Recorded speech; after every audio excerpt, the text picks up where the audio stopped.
2024년 파리 올림픽이 멋지게 펼쳐지는 중입니다. 지난 도쿄 올림픽 때 우리 탁구 신유빈 선수와 41살의 나이 차이로 굉장히 화제가 되었던 58살의 노장 선수가 있는데요. 이 선수가 이런 말을 했습니다. 오늘의 나는 내일보다 젊으니 계속 도전하라. 대신 즐기면서 하는 것도 잊지 말라라는 말이었습니다. 메달 색깔도 중요할 수 있지만요. 사실 즐길 수 있는 그 마음 자체가 중요하다는 생각이 들거든요. 우리 선수들 끝까지 즐기면서 열심히 해주시기를 바랍니다. 자, 오늘도 책과 인생 이야기 함께합니다. 인생 책방 책방지기 이지혜입니다. 책책책 인생 책책 책비싸움 책수의 권진영입니다. 안녕하세요. 책 소개해드리는 작가 책소작 이시안입니다. 첫 번째 코너입니다. 시대별 베스트셀러를 만나보고 있는데요. 자, 오늘 아는 척 책방. 네. 오늘은 1995년으로 가봅니다. 네, 95년은 진짜 한국사에서 최악의 한 해 중에 하나입니다. 최악이요? 네, 왜냐면 그때 이제 대구 지하철 가스장 폭파 사고가 있었고요. 네. 그리고 그때 또 삼풍백화점이 무너진 해예요. 그때군요. 맞아. 두 사고 다 이제 안전 불감증에 대한 인재잖아요. 네. 그래서 수많은 그 목숨이 희생된 좀 안타까운 일들이 많이 일어나는 해죠. 그거 생각나는 것 같아요. 그때 학생 때였는데 네. 어떻게 해서든 한 사람이라도 더 좀 생존해줬으면 좋겠다. 이렇게 같은 마음으로 다 기도하고 그랬잖아요. 지금 생각해도 굉장히 아프고 부끄러운 사고로 네. 기억이 되고 있는데 하지만 우리가 이런 참사를 사회적 참사를 기억을 해야 더 이상 반복하지 않고 헛된 희생을 막을 수 있다. 안전한 사회를 만들 수 있다라는 생각도 함께 하게 되는데요.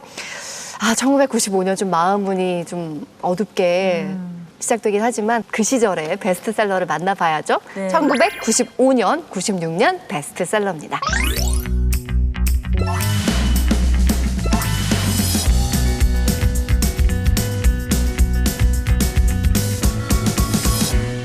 (95년도는) 특이하게 베스트셀러 상위권에 자기계발서나 뭐 학습서 같은 실용적인 책들이 많이 있네요. 95년 같은 경우는 우루과이 라운드 같은 것들이 타결이 되기도 그러네요. 했고요. 세계무역기구 WTO가 정식으로 출범하기도 하고 그리고 마이크로소프트 윈도우가 95부터 시작을 하거든요. 윈도우 95. 전 세계적으로 확 트렌드가 열리던 해죠.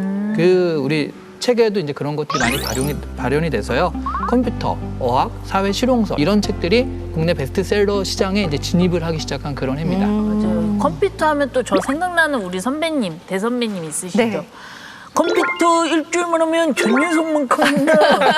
이 책 그리고 꽤 인기도 있었어요. 그게 꽤 인기 있는 수준이 아니라 네, 95년도에 베스트셀러 12위였습니다. 그러셨구나, 우리 선배님께서. 그러면 1995년도의 베스트셀러 중에 어떤 책 만나볼까요? 95년도 1위를 한 스티븐 코비의 성공하는 사람들의 7가지 습관 소개해드릴까 합니다.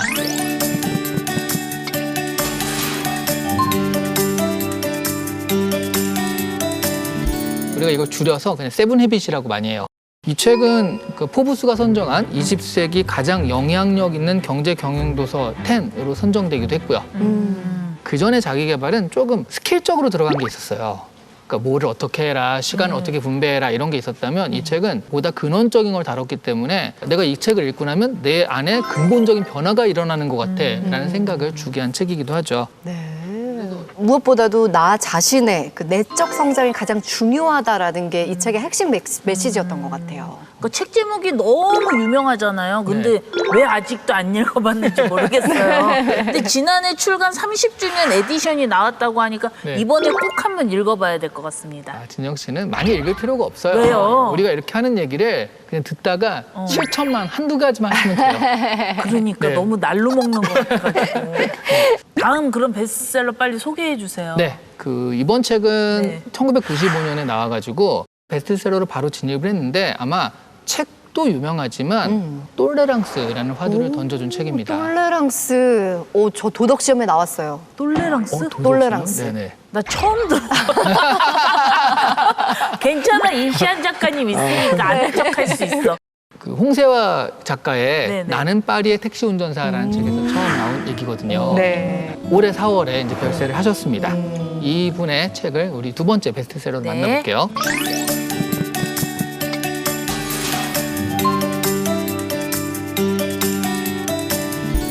(1979년에) 유신 말기에 공안 사건이 있었거든요. 남조선 민족해방전선 준비위원회 사건이 있었습니다. 연루된 사람들이 많이 이제 잡혀갔어요. 근데 이분은 이런 조직에 속해 있다가 그래서 어떤 회사에 취업을 했는데 그 회사가 파리로 발령을 했던 거예요. 근데 이 사건이 터지니까 귀국을 할 수가 없었죠.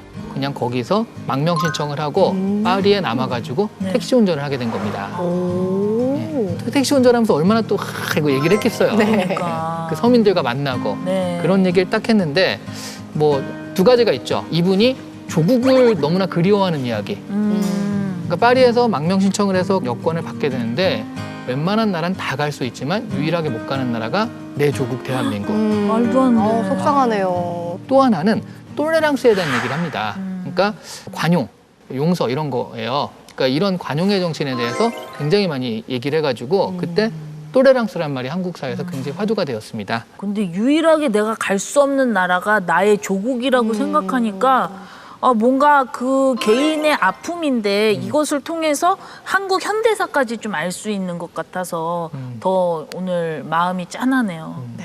1995년에 베스트셀러를 만나봤고요. 이제 1996년으로 가보겠습니다.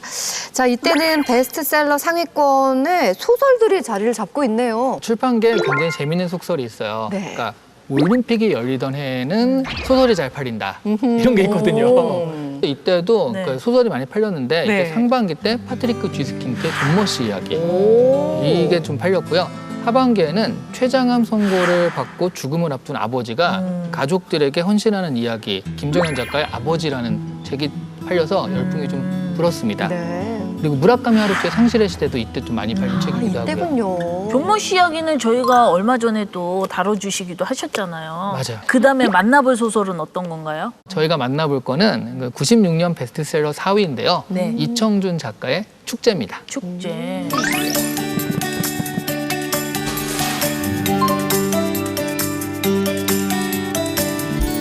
축제하니까 뭐 페스티벌에서 뭐 오. 대학 축제 생각이 나잖아요. 네. 장례식 이야기예요. 네. 약간 역설적인 제목이네요. 그 전에 저희가 소개해드린 책이 이청준 작가의 소설과 네. 그걸 임권택 감독이 소설해가지고 갑자기 생각지도 않게 대박난 게 서편제잖아요. 축제는 처음부터 같이 만들자였어요. 그러니까 소설을 쓰면서 영화도 같이 만들었어요. 와. 그래서 뭐 영화도 잘 됐고 특히 이제 이 소설이 많이 팔린 거죠. 이게 자전적인 이야기예요. 사회적으로 성공한 작가인 준섭이라는 사람이 어머니가 돌아가셨다. 그래서 네. 장례식에 갔다가 친척들과 만나고 노무와의 그런 어떤 사랑, 가족과의 갈등을 뭐 해결하는 그런 이야기들이 들어가면서 많은 한국인들의 공감을 얻었지 않나 하는 생각이 듭니다. 그래서 이제 이때 축제라는 어떻게 생각하면 역설적인 그런 제목으로 이제 베스트셀러가 되었죠. 저는 기억이 나는 게 이 소설 속에서 주인공 준섭이 자신의 딸에게 해준 그 동화가 있어요. 할머니가 자꾸 키가 좀 작아지잖아요. 그 이유에 대해서 설명을 하면서 할머니가 그 나이를 너에게 나눠주고 있기 때문이다라는 내용이 나와서 굉장히 뭉클했던 기억이 있는데 이 부분은 할미 꽂힌 봄을 새는 술래란다라는 동화로도 제작이 되었었거든요. 오늘 이야기를 들으니까 새록새록 옛날 얘기 생각도 나고 참 따뜻한 시간이었습니다. 자, 오늘도 책으로 떠나는 시간 여행 아는 책책방에서 함께했습니다. 다음 시간도 기대할게요.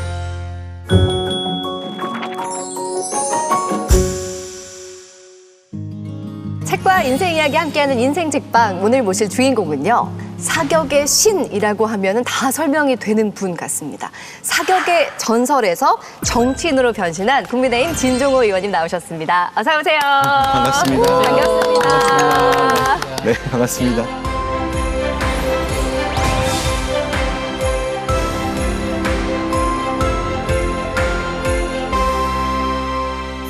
아니 평소에 이렇게 운동복 입고 계신 모습만 보다가 이렇게 수트 네. 쫙 차려입으신 모습 보니까 또 새롭습니다. 옷이 날개라는 말을 요즘에 공감하고 있고요. 네. 하셨어요. 여름엔 너무 힘드네요. 네. 그러니까 운동복만 입다가 수트 입은 게 약간 불편하듯이 네. 굉장히 낯선 분야이기 때문에 좀 많이 다르다고 느끼실 것 같아요. 일단은 처음에 우리 뭐 본회의장 가거나 뭐 회의할 때 낯선 것도 있고 그래서 막상 딱 시작하고 나니까 네. 이렇게까지 바쁠 줄은 상상도 못했습니다, 정말로. 네, 그래서 일도 많고 회의도 많고 네. 집에도 정말로 거의 뭐 잠잘 시간이 들어가고 하다 보니까 조금 약간 멘탈이 흔들리기도 하고 있고 근데 멘탈 잡는 거 집중하시는 거 전문이시잖아요. 잡으려고 노력하고 있습니다. 그 정도로 바쁘시군요. 네. 야, 국가대표 출신도 국민대표는 정말 어려운 일인가 봅니다. 차원이 다른 것 같아요. 그리고 우리 의원님 우리가 다 알잖아요. 지금 금부자인 걸로. 그렇죠. 네, 네, 네. 뭐 올림픽 때도 뭐 유명하셨고 네. 질부터 다른 금 메달에다가 금 네. 배지 한 4개 정도 있으시잖아요.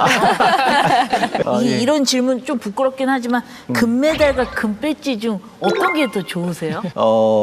솔직히 둘 다 포기 못 하겠고요. 네, 둘 다 포기 못 하겠고 선수로서 땄던 금메달은 네네. 약간 개인적인 영광 막 그런 게 있는데 지금 이렇게 국회의원이 돼서 금 배지를 다니까 네.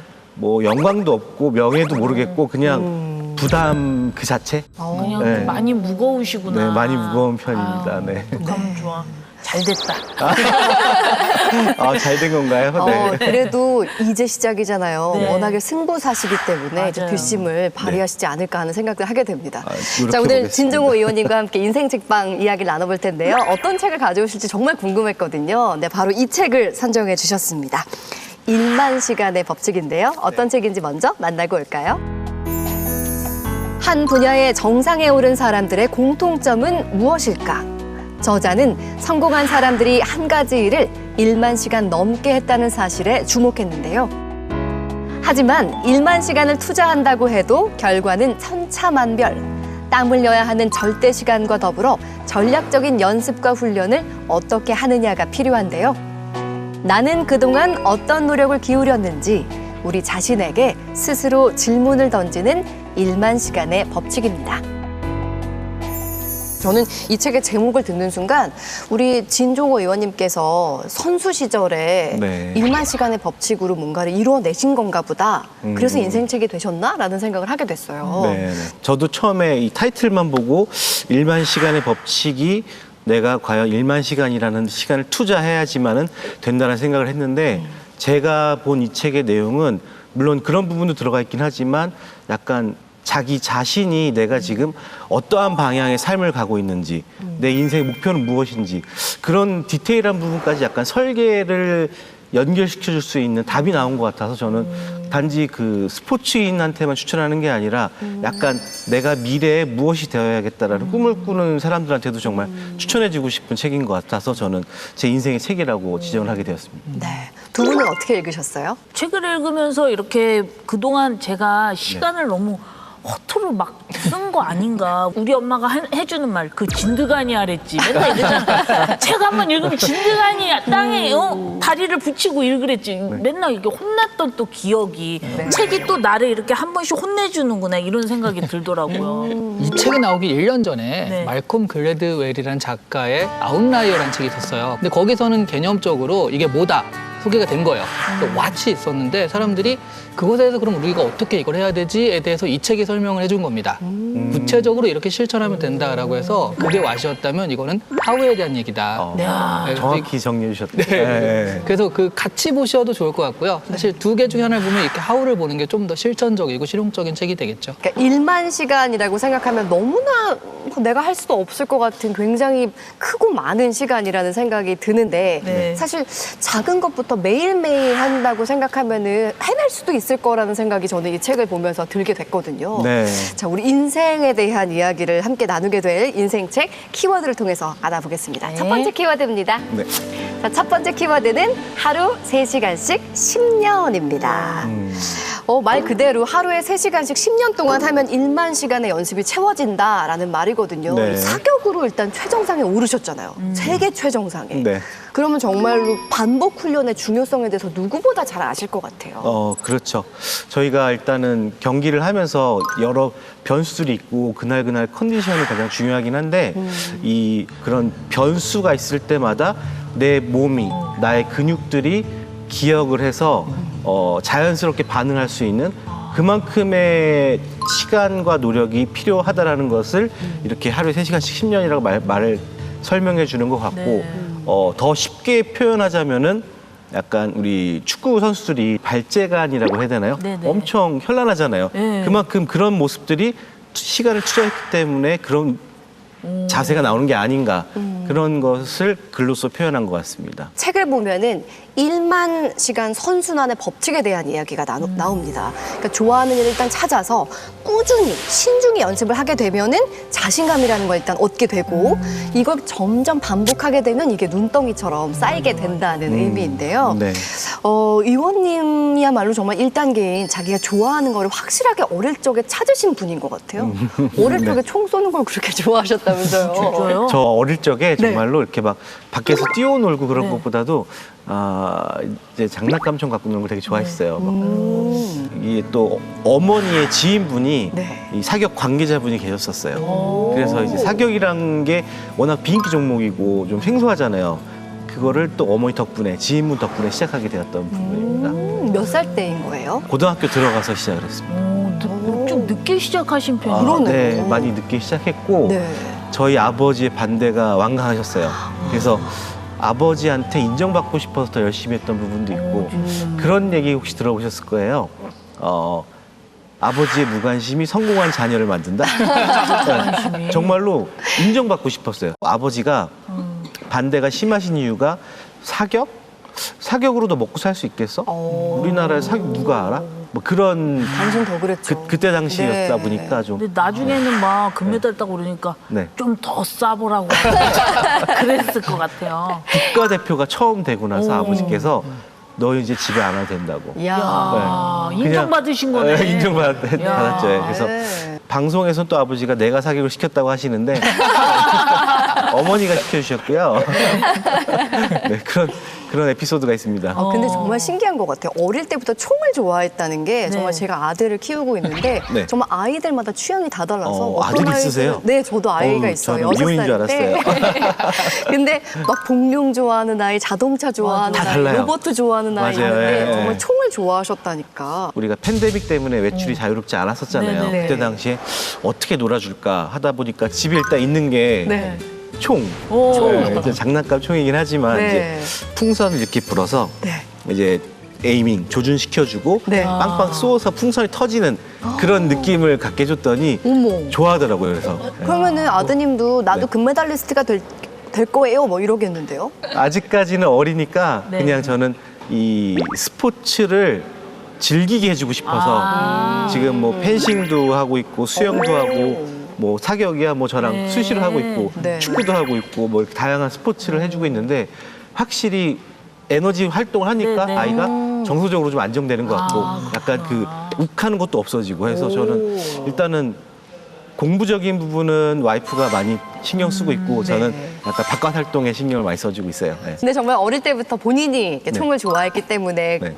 좋아하는 것에 계속 몰입하면서 몰두할 수 있었을 것 같아요. 근데 사실 핵심이요. 연습이라는 게 늘 양보다 네. 어떻게 하느냐 이 질이 굉장히 중요하잖아요. 그렇죠. 네네네. 근데 사격을 일단 시작하시고 나서는 제가 알기로는 부상도 많이 입으셨다고 들었거든요. 꽤 큰 부상이었죠. 그렇죠. 고1 때 사격을 딱 시작하고 이제 한창 막 재미가 막 붙어서 막 하고 있을 때 이제 그때 당시에는 제가 자전거를 타고 학교를 등하교했었는데 이제 교통사고가 났어요. 그래서 이제 그때 당시 지도자분께서 아예 안 할 수는 없으니까 그냥 약간 이미지 트레이닝 해라. 그래서 그냥 정말 병원에다가 표적지 붙여놓고 표적지 보면서 그냥 상상했어요. 아, 내가 지금 총을 들고 총을 쏘고 있고 그런 부분들을 하다 보니까 그 시간만큼은 몰입하고 집중해서 알차게 했던 기억이 있습니다. 그 이후에도 또 한 번 부상을 크게 당하셨잖아요. 이후에 이제 네. 대학교 1학년 때 또 왜 이제 이렇게 급속 맞아요? 그때는 이제 대학교 동문회 하다가 네. 축구하다가 이제 넘어졌는데 아유. 또 부상이 심해가지고 그때 수술을 했어요. 수술을 했는데 그때 약간 슬럼프가 약간 오는 시기였어요. 근데 제가 궁금한 거는 아무리 내가 연습을 하고 훈련을 한다고 해도 네. 이게 약간 진짜 막 이게 번아웃이 오거나 이러면은 네. 그게 좀 안 될 때가 있잖아요. 열심히 했는데 뭔가 뜻대로 안 될 때가 있잖아요. 있죠. 분명히 있죠. 네. 뭐 저만의 방법이라고 하면은 메모했던 습관들이 저를 계속 다시 되살아나게 해줬던 것 같아요. 네. 그 메모가 약간 처음에는 그냥 일기처럼 편하게 썼던 메모였었는데 네. 좀 더 디테일하게 뭐 오늘 날씨 그다음에 오늘 컨디션 내 주변에 나를 괴롭히는 사람들 오늘 기분이 안 좋다 뭐 이성과의 마음이 안 좋았다. 그런 것까지 디테일하게 쓰다 보니까 슬럼프가 왔을 때 내가 왜 슬럼프가 왔는지 분석이 돼서 와. 빠르게 회복이 됐습니다. 그럼 지금까지도 그 메모 다 보물처럼 가지고 네, 계시겠네요. 거의 다 가지고 있습니다. 예. 어머. 오늘은 제일 제가 아끼는 걸 갖고 왔었는데 와. 제가 이 책은 거의 9년, 8년 동안 갖고 다니던 메모지예요. 네. 그래서 아니 근데 조금 더, 예. 맨날 쓴다 그래서 난 많이 쓸 줄 알았는데. 여러 군데 쓰죠. 아. 이거는 항상 갖고 다니는 거. 그리고 백팩에 갖고 다니는 거. 아, 네. 그렇구나. 그래서 이제 여기에는 좀 얘가 중요한 부분들을 이렇게 네. 그 표시해놔가지고 어떤 문제가 있을 때 딱딱딱 바로 찝어볼 수 있게 해놓은. 가지고 다니신다고 하면 특별한 의미가 있을 네, 것 네, 같거든요. 맞습니다. 혹시 네.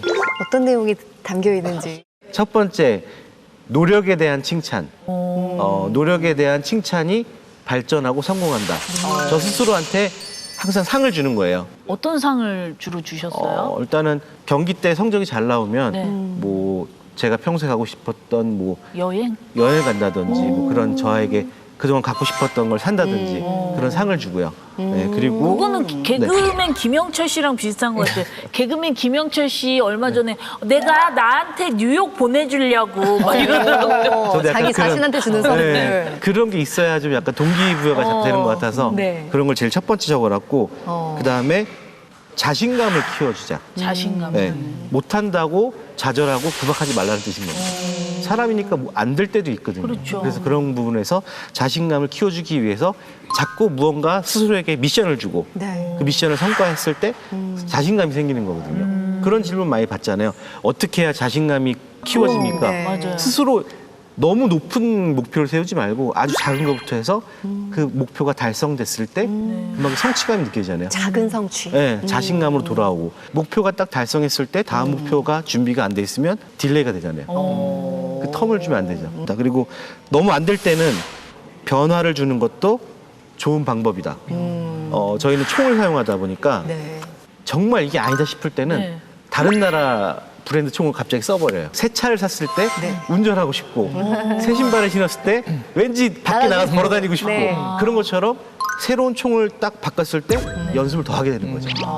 그런 것처럼 저를 계속 이제 움직일 수 있게 만들어줬던 네. 저한테 이제 그런 변화를 주는 그런 부분들이 가장 첫 번째 페이지에 해놨습니다. 근데 메모라고 하셨는데 네. 자기개발서 내용 같아요. 그렇죠. 일단은 제가 이거를 처음에 딱 열었을 때 가장 기분 좋게 네이클로버를 붙여놨어요. 오, 나도 따라할 거야. 이거는 이제 그 장모님께서 선물해 주신 건데 네. 소중히 갖고 다니신 걸 저 주셔가지고 아이고. 제가 그래서 여기다 붙여놨고요. 세상에. 네. 그러니까 저는 또 이게 신기했던 게 이제 이렇게 해서 갖고 다니고 하는데 네. 얼마 전에 저희 아들이 네. 이제 주말에 남한산성을 가서 이제 밥을 먹고 했는데 네. 아들이 네이클로버를 땄어요. 어머나. 7살짜리가. 아들도 운이 좋네요. 그래가지고 제가 휴대폰에다가 넣어 갖고 다니고 있어요. 네. 그거 아빠 주면 안 돼? 막 맞아요. 이거 잘 가지고 가야 되니까 아빠가 안 망가지게 잘 가지고 가게 넣었거든요. 그렇게 됐어요. 아, 좋습니다. 그 행운이 귀여우셔요. 계속해서 이제 국회 임기 중에도 같이 함께 했으면 좋겠어요. 아, 네, 감사합니다. 좋아하는 일을 또 잘하기도 했으니 그것만큼 좋은 운이 어디 있을까라는 생각도 들거든요. 왜냐면 우리 요즘 어린 친구들 물어보는 그 질문들이 굉장히 뻔해요. 네.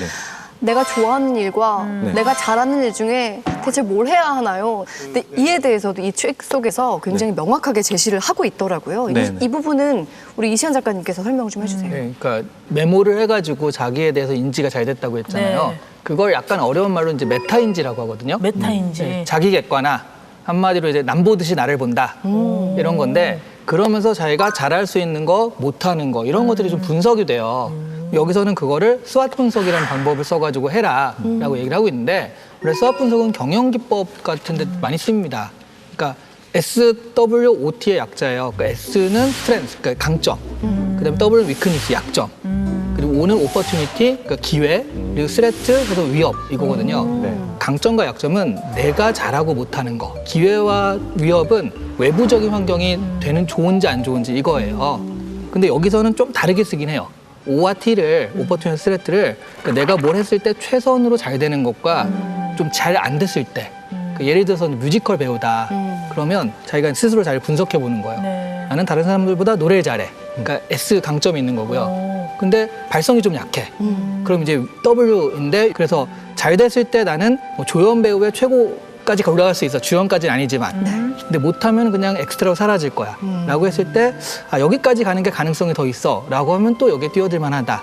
그런 일들을 메타 분석해서 자기가 뛰어들 만한 일을 설정하고 그렇게 생각했다면 1만 시간을 투자할 만하다라고 이제 얘기를 해주고 있습니다. 그러면 메타인지를 진짜 잘하신 거네요. 그럼요. 어려서부터 객관화한 거니까요. 이제 그 후배나 이제 뭐 선배 선수들이 얘기하는 게 네. 일지를 어떻게 써야 되냐라고 얘기를 많이 해요. 그래서 저는 설명해 주는 게 1번부터 10번까지 잘 되는 점과 안 되는 점을 적어라. 그렇게 적어놔서 아까 말씀하셨던 것처럼 장단점을 분석하다 보면 지금 잘 되는 점과 안 되는 점이 분명히 그때그때 다를 것이다. 그게 분석이 되는 거니까 빠른 분석을 할 수가 있거든요. 저는 그 일지 한번 훔쳐보고 싶네요. 진짜 훔쳐보고 싶어. 훔쳐가고 싶어. 이거. 그러니까 아니 근데 책에서는요 내가 좋아하는 일을 일단 찾았다면 실전이라고 할 수 있는 1만 시간의 법칙 실천 전략 7가지를 또 제시를 하고 있거든요. 네. 하나하나가 다 중요해 보이는데 그 중에서도 의원님께서 가장 중요하다라고 생각하는 부분이 있다면 어떤 부분일까요? 5번째인가 핵심에 매달려라 그 내용이거든요. 5번째 나와 있는데 네. 순간에 집중해야 되라는 말을 돌려서 얘기한 것 같아요. 지금 이 순간에 무엇이 중요한지를 빠르게 판단해서 집중을 해야 되는데 우리는 요즘 보통 보면은 막 이거 하다 보면은 딴 것도 하고 내가 지금 이 순간 제일 중요한 게 무엇인지 딱 생각하면은 바로 답이 나오거든요. 자, 오늘 진정호 의원님과 함께 책과 인생 이야기 나누고 있습니다. 두 번째 키워드 볼까요? 자, 두 번째 키워드는 국가대표에서 국민대표로입니다. 23살에 국가대표가 되셨습니다. 네. 이후에는 정말 어마어마한 이제 기록들을 세워 나가시는데 사격사상 올림픽 첫 3연패라는 기록을 세우셨죠. 그게 말씀하셨던 2016년 리우 올림픽 때였는데 네. 두 분도 기억하시죠? 심장 쫄깃했죠. 우리 국민들 다 조마조마하게 얼마나 지켜보고 막 응원하고 그랬는지 저는 몰라요. 심장이 멎는 줄 알았어요, 그러니까. 그때. 야. 저도 그때 경기를 보는데 네. 다들 하다가 갑자기 그때 갑자기 6.6인가를 그래. 썼어요. 그러니까 다들 실수했어요. 이랬잖아요. 네. 근데 보는 사람 좋은데 본인은 또 얼마나 그랬겠어요. 그때 그렇죠. 심정이 어떠셨어요? 그때 당시로 돌아가면은 저도 욕심을 많이 부렸어요. 약간 메달을 이제 올림픽 따다 보니까 이제 수많은 언론에서 이제 관심을 받고 하다 보니까 신발끈 묶는 진종호, 가방 매는 진종호, 뭐 하는 진종호. 너무 이게 일거수일투족 다 나오더라고요. 네. 그리고 16년도는 이제 제가 30대 후반으로 넘어가니까 마지막 올림픽일 수도 있겠다라는 생각에 더 약간 욕심 부리고 하다 보니까 그런 실수가 나왔고, 야, 이거 이대로 했다가는 욕 바가지로 먹겠다. 일단 그 생각이 들었고, 네. 이렇게 열심히 해서 준비하고 왔는데 어떡하나 생각이 한 50초 만에 다 지나갔어요. 이제부터 실수만 하지 말자 했는데 다행히 그 다음 발부터 잘 풀리면서 또 이 운도 따라줬는지 다른 나라 선수들이 갑자기 막 7점 쏘고 2점 쏘고 막 그러더라고요. 그래서 야, 됐다. 실수만 이제 마무리만 잘하자. 그래서 그렇게 하다 보니까 긴장도 풀리고 네. 욕심도 내려놔지면서 그렇게 경기가 잘 근데 풀렸습니다. 진짜 운이 좋은 분도 맞는 거예요, 진짜로. 근데 다른 나라 선수들도 아마 그랬을 네. 것 같아요. 네. 그러니까 강력한 우승 후보인데 6.6을 쓰니까 다른 나라 선수도 나한테 기회가 왔다. 그렇죠. 그래. 나한테 기회가 더 갔어. 하다가 힘들어간 힘들어가서. 제가 일부러 만든 거예요. 전략가라니까요. 방심하겠지 하면서. 아니 근데 그 속 얘기를 지금 들으니까 인간미가 느껴지네요. 근데 운이 또 하나 있어야 할 곳이 지금 파리 올림픽이 한창 진행 중이잖아요. 사격 종목 이제 후배들한테도 관심 많으실 것 같아요. 어떻게 그쵸? 보세요? 저희 사격이 이번에 15명 정도 약간 한 두 번째인가 세 번째로 많은 선수단이 참가를 하게 되는데 22년도 국내에서 월드컵 대회를 했을 때 대한민국이 종합 2위 했었고 이번에 여자 선수들이 좀 두각을 보이고 있어요. 오, 그래요? 걱정하셨던 거와는 다르게 일단은 메달 전망은 밝게 보고 있고요. 또 선배님이 이렇게 응원을 해주시니까 네. 우리 아. 사격 선수들 또 우리 국가대표 선수들도 힘을 낼 것 같습니다. 오늘 말을 너무 많이 한 것 같아요. 근데 30년 가까이 사격 선수로 활약을 하시다가 이제는 정말 국민대표가 되셨습니다. 처음에 들었을 때 약간 놀랐거든요. 네. 진종호 선수가 국회로? 약간 네. 많은 분들이 의아하셨을 수 있을 네. 텐데 처음에 이제 국회에 가야겠다라고 정치 입문하신 계기가 있으셨을 것 같아요. 원래는 준비를 했다 그런 것보다도 일단 제가 대학원을 다녔던 이유가 이 다음에 지도자가 되었을 때 조금 더 전문적인 지식으로 후배들을 가르쳐주고 싶은 마음이 첫 번째였었고 준비하는 과정에 있으면서 원래 저는 IOC 위원이 되는 게 꿈이었었거든요. 또 그 사이에 뭐 대한체육회라든지 국민체육진흥공단 이제 이사직 맡고 또 올해 2월에 마무리된 이제 강원동계 청소년올림픽 조직위원장 맡으면서 네. 더 많은 체육계를 들여다보게 되고 행정적인 부분을 배웠던 것 같아요. 그런 과정 속에서 자연스럽게 뭐 우리 국회의원님들 만나면서 뭐 체육계 쪽으로 영입이 된 게 아닌가 생각을 합니다. 네. 처음에 정치를 한다고 하면은 고생할 거 너무 아니까 네. 가족분들이 많이 반대를 하시거든요. 그렇죠. 예. 사실은 제가 거의 확정되기 뉴스에 나오기 전까지는 말씀 안 드렸어요. 오. 말씀 안 드린 이유가 또 걱정하실까 봐 말씀처럼 반대하실까 봐. 근데 이제 뉴스에 딱 나오고 나서 기뻐하시기도 하셨지만 네. 반면에 그동안 전 국민의 사랑을 받았던 진종호 메달리스트 진종호가 이제는 반쪽짜리 진종호가 되다 보니까 네, 아무래도 걱정 많이 해주시고 네. 항상 더 너가 선수 시절 때보다 꼼꼼하게 잘 챙기고 겸손해라. 아버지가 항상 겸손하라는 말씀을 네. 어렸을 때부터 많이 하셨었어요. 네. 많은 국민의 기대를 그래도 받고 계시니까 어깨도 굉장히 무거우실 것 같고 네. 말씀 듣다 보니까 아직까지는 적응하느라 좀 마음고생도 하시는 것 같아요. 이제 네. 쉴 시간을 드려야 될 것 같아요. 네. 자, 그러면 권진영의 휴게소 시간 준비했는데 결정 OX로 맞춰주시면 돼요. 네. 제가 질문 드리면. 자, 첫 번째 질문 드리겠습니다. 천천히 물 드시면서. 놀이공원에서 총으로 인형 맞추기 게임을 해본 적이 있다? 하나, 둘, 셋. 오. 왠지 그 집 인형 다 가져왔을 것 같아요. 어때요? 이제 많은 분들이 궁금해하시는 첫 번째 질문 중에 하나가 네. 이제 뭐 그런 인형 뽑기 같은 데 가서 네. 해보면은 뭐 다 싹스러지 않느냐라고 네. 좀 얘기를 하시잖아요. 저는 한 번 갔을 때는 사장님이 이제 쏘는 거 보시고 네. 혹시 아니냐 어. 그래서 예 맞습니다 했더니 오늘 그냥 거덜났네 막 이런 거 아니야? 제일 큰 인형 주시면서 대신에 사진 한 장 찍고 가라. 네, 그래서 그렇게 받았고요. 물론 점수는 잘 나왔고 네. 뭐 제가 어느 방송에서는 점수를 잘 딸 수 있는 비결도 알려드린 게 있어요. 네. 자, 그럼 다음 질문 드리겠습니다. 악플이 많은 정치권 정치인으로서 듣는 악플이 조금은 걱정이 된다? 하나, 둘, 셋. 걱정이 된다. 네. X.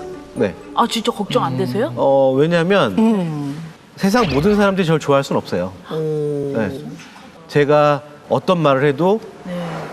트집을 잡는 사람들도 있을 것이고 저는 올림픽 선수일 때도 댓글 다 봤었어요.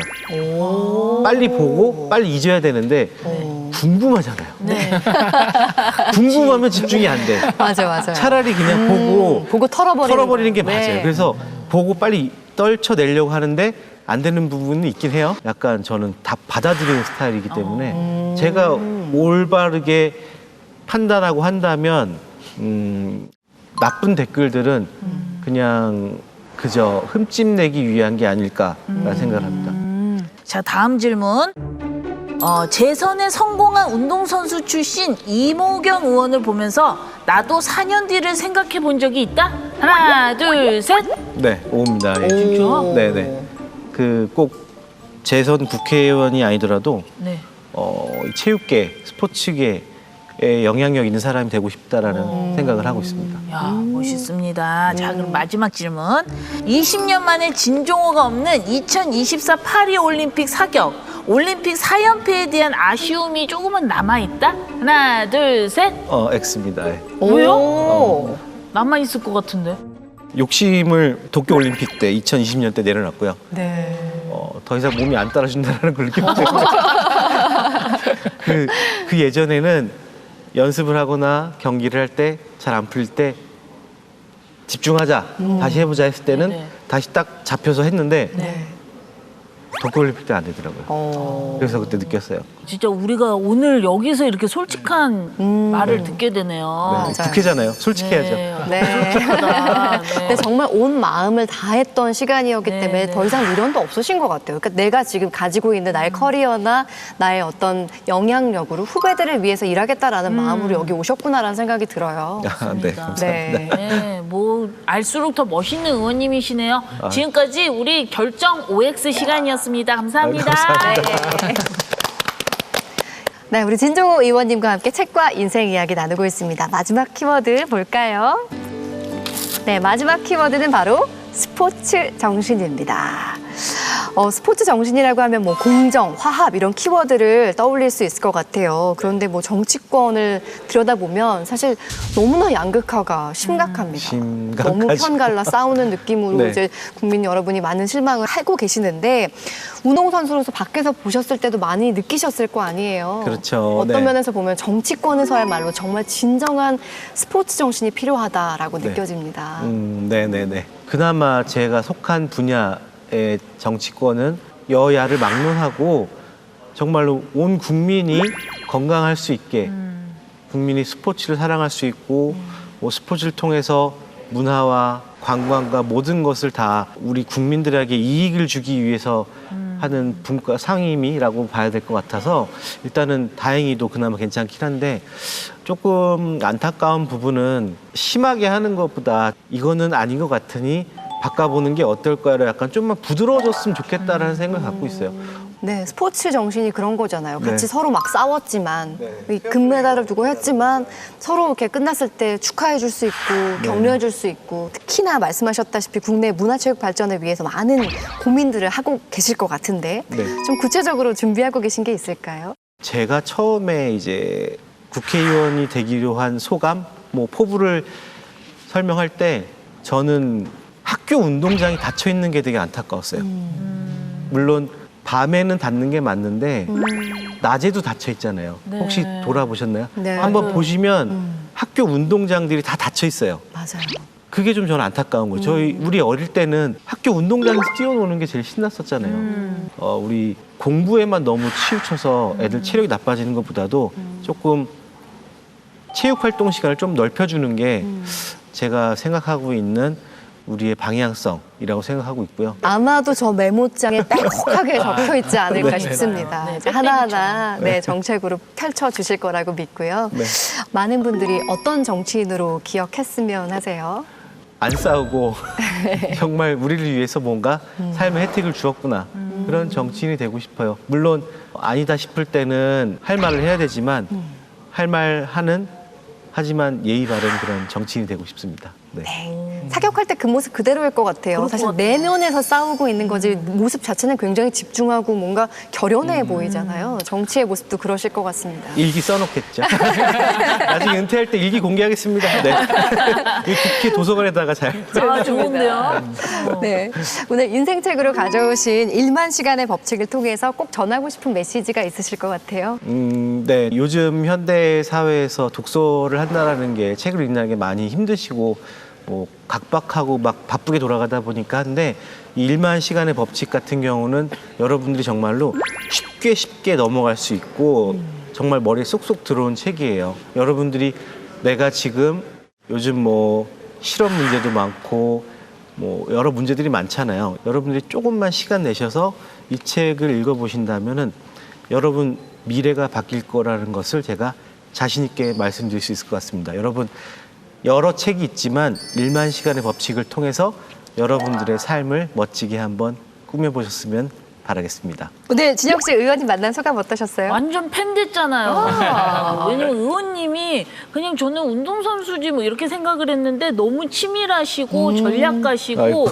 공부도 하시고 또 미리미리 준비하시는 그런 모습 보고 야, 의원님은 진짜 잘 될 수밖에 없는 분이시구나라는 생각을 해서 정말 국가대표에서 국민대표로 인정합니다. 감사합니다. 네. 자, 이시안 작가님 간단한 추천평 부탁드립니다.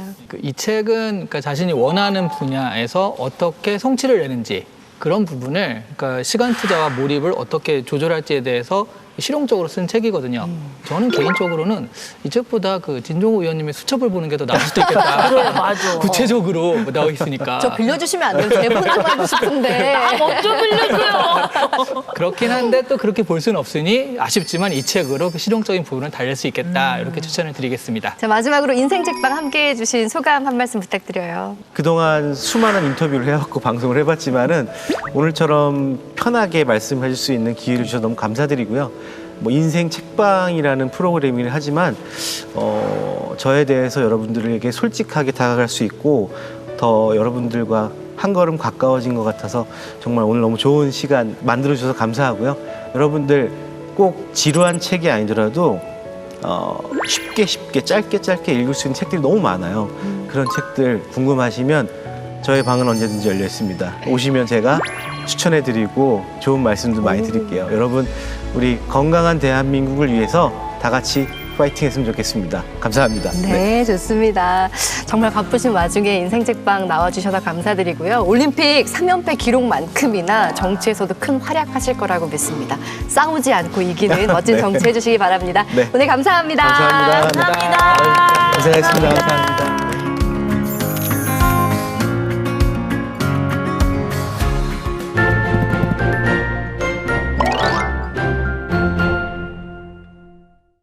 뜨거운 햇볕 탓에 자연스럽게 옷이 얇아지고 짧아지는 노출의 계절 여름. 오늘은 성공적인 다이어트로 여름철 완벽한 몸매를 뽐내고 싶은 분들을 위해 효과적인 다이어트 비법을 담은 책들을 모아봤는데요. 국회도서관과 함께하는 화제의 도서까지 지금 바로 만나보실까요? 다이어트의 기본인 운동. 그런데 아무리 운동해도 살은 빠지지 않고 너무 열심히 하다가 되려 근육질 몸매가 되면 어쩌나 하는 걱정이 되기도 하죠. 그럴 때 살 빠지는 근육만 콕 집어서 운동할 수 있다면 얼마나 좋을까요? 그래서 한번 가져와 봤습니다. 운동이라곤 숨쉬기 운동밖에 모르던 사람도 효과적으로 살을 뺄 수 있는 운동 비법을 담은 책, 나의 첫 다이어트 근육 홈트. 다이어트와 요요의 무한 루트를 반복하던 저자는 근육 홈트를 시작한 지 5개월 만에 10kg 감량에 성공했는데요. 자신의 다이어트 경험을 바탕으로 초보 다이어터들도 쉽게 할 수 있고 단 한 번만 하더라도 효과가 바로 나타나는 20가지 알짜 근육 운동법을 책에 담았습니다. 날씬한 허벅지와 고든 다리를 만들어주는 와이드 스쿼트 동작부터 처지지 않는 매끈한 팔을 만들어주는 라인 프렌치 프레스 동작까지. 운동은 힘들고 헬스장은 귀찮지만 그래도 살은 빼고 싶은 집순이들을 위한 책, 나의 첫 다이어트 근육 홈트. 여러분도 함께 따라해보세요. 왜 맛있는 건 항상 살로 가는 고칼로리 음식인지. 다이어트에 실패하는 가장 큰 원인 중 하나가 바로 식단이 아닐까 싶은데요. 먹는 스트레스 없는 맛있는 다이어트 식단을 찾는다면 여기 있습니다. 매콤, 달콤, 새콤, 단짠단짠의 마라 맛까지 다이어트 성공 100%를 보장하는 고단백 레시피. 22kg 감량에 성공하고 8년째 유지어터의 삶을 이어오고 있는 디디미니의 식단 노하우를 담은 맛있어서 지속 가능한 디디미니 다이어트 레시피. 이 책에서 전하는 레시피의 가장 큰 장점은 맛뿐 아니라 쉽고 빠르게 만들 수 있는 조리법이라는 건데요. 순두부 달걀 덮밥이나 다이어트 찜닭, 유부 덮밥처럼 닭가슴살, 두부, 야채로 만드는 초간단 요리와 들기름 두부국수, 원팬 게살 로제 리조또, 통밀 핫도그 등 10분이면 완성되는 스피드 요리를 초보자도 쉽게 조리할 수 있는 레시피로 담았습니다. 보기만 해도 군침 도는 책. 참고해서 이제 고통스러운 감량이 아닌 입이 즐거운 행복한 다이어트 해보시길 바랄게요. 다시 태어나고 싶은 병아리들 모두 집중! 언제까지 그렇게 살래? 언제까지 내일부터라고 외칠래? 다이어트 초보를 귀여운 병아리들이라고 부르는 다이어트 진리는 정신개조의 저자 김주원 씨. 68만 명의 구독자를 보유한 영상 크리에이터이기도 한 그녀는 기존 몸무게에서 반이나 덜어내며 자신의 경험담을 바탕으로 쓴 책 다이어트 진리는 정신개조를 통해 다이어터들의 약해지는 멘탈을 붙잡아주는 현실 조언을 건넸는데요. 책의 첫 챕터에서 다이어트에 성공하면 달라지는 점으로 나도 모르게 운동하는 나와 생활 속에서 움직이는 나를 발견하고 몸이 가벼워 뛰는 일이 잦아지며 외모에 자신감이 생기며 옷을 마음껏 입을 수 있다는 5가지 장점을 꼽기도 했습니다. 여러분도 지금부터 자기에게 확신을 가지고 제대로 된 다이어트로 달라진 삶을 경험해 보시기 바랄게요. 국회도서관과 함께하는 화제의 책. 첫 번째 책은 어떻게 고양이를 끌어안고 통닭을 먹을 수 있을까인데요. 식물 기반 라이프 스타일은 뉴 노멀로 떠오르며 대세로 자리 잡고 있는데요. 미래 인류학자인 저자는 동물학대와 기후변화를 막고 더 나은 미래를 만드는 비거니즘을 선택하라는 메시지를 책을 통해 전하고자 했습니다. 다음으로 소개할 화제의 책은 폭염살인인데요. 폭염 사망자 50만 시대. 해마다 역대급 더위를 경신하는 시대에서 기후 저널리스트인 저자는 우리가 앞당겨 맞이한 것은 여름이 아니라 죽음이었다고 말하며 전력난과 물가 폭등, 슈퍼 산불과 전염병까지 폭염 불감증에 걸린 우리를 향한 강력한 최후 통첩을 날림과 동시에 미래를 위해 우리가 싸워야 할 때임을 전했습니다. 마지막으로 소개할 화제의 책은 친애하는 슐츠스인데요. 얼마나 많은 차별이 무지에서 비롯되는가라는 생각에서 출발한 책은 피너츠의 첫 흑인 캐릭터부터 여자 옷의 주머니까지 차별과 관습을 거부하고 편견을 바꾸려 한 이들의 도전을 다루며 낡은 관습을 정리하고 새로운 시대의 기준을 만들어간 사람들의 이야기를 통해 우리가 사는 세계가 어떻게 오늘에 이르렀는지 돌아보고자 했습니다. 오늘 뭐 읽지? 오늘은 다이어트에 도움이 되는 책을 만나봤는데요. 여러분 모두 원하는 목표 이루시길 바라면서 다음 주에도 새로운 책으로 다시 찾아오겠습니다. 고맙습니다.